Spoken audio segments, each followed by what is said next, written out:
আসসালামু আলাইকুম। Rexona cooking and ব্লগে আপনাদের সবাইকে স্বাগত জানাই। এখন প্রচণ্ড গরম পড়ে গেছে। এই গরমের দিনে কিন্তু ঠান্ডা পানীয় আইসক্রিম কুলফি ভীষণ ভালো লাগে খেতে।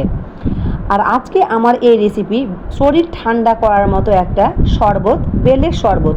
ভীষণ হেলদি এবং টেস্টি এই শরবত, আর বানানো ভীষণ সহজ। তাহলে চলুন, এই শরবত বানানোর জন্য আমি একটা পাকা বেল নিয়ে নিয়েছি। প্রথমে বেলটাকে আমি ফাটিয়ে নেব।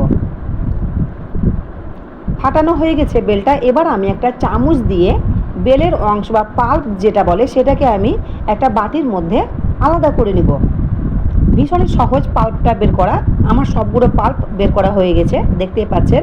এবার আমি এখানে নর্মাল পানি দিয়ে বেলের মধ্যে যে আঁশ থাকে বা বীজ থাকে সেগুলোকে আমি কিন্তু বের করে নিব বা আলাদা করে নিব। তার জন্য আমি একটা বড় ছাকনা নিয়ে নিয়েছি বা ছাঁকনি। তার মধ্যে সেই নর্মাল পানি দিয়ে রাখা বেলটাকে দিয়ে দিলাম। তারপরে আঁশগুলোকে আলাদা করে দিলাম।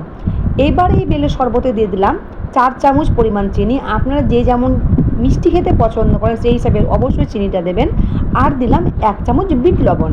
লবণ দিলে শরবতের স্বাদ কিন্তু অনেকটাই বেড়ে যায়। এবার ভালোভাবে নাড়াচাড়া করব।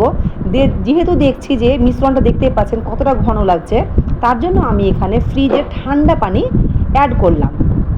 এখানে আমি গ্লাস নিয়ে নিয়েছি 6টা গ্লাস।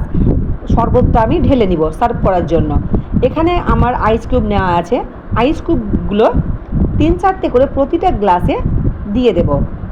আইস কিউব দেওয়ার জন্য ভীষণই ভালো লাগবে এই শরবতটা খেতে, ঠান্ডা ঠান্ডা। প্রত্যেকটা গ্লাসে দেওয়ার পরে শরবতটাকে আমি একে একে প্রতিটা গ্লাসে আমি কিন্তু ঢালবো। এই শরবতটা বানানো ভীষণ সহজ, মাত্র 10 মিনিটে কিন্তু আপনার রেডি হয়ে যায়। আর পেট ঠান্ডা রাখে এই শরবত, শরীর ঠান্ডা রাখে, ভীষণই টেস্টি। তাহলে আজকের আমার এই বেলের শরবত আপনাদের কেমন লাগলো এত সহজে এবং কম সময়ের মধ্যে অবশ্যই জানাবেন কিন্তু। আর এই যা গরম পড়েছে, অবশ্যই আপনারা বানিয়ে খান এই বেলের শরবত। শরীর মন সব কিছু ঠান্ডা থাকবে। তাহলে আবার দেখা হবে, কথা হবে পরে ভিডিওতে। সবাই ভালো থাকবেন, সুস্থ থাকবেন।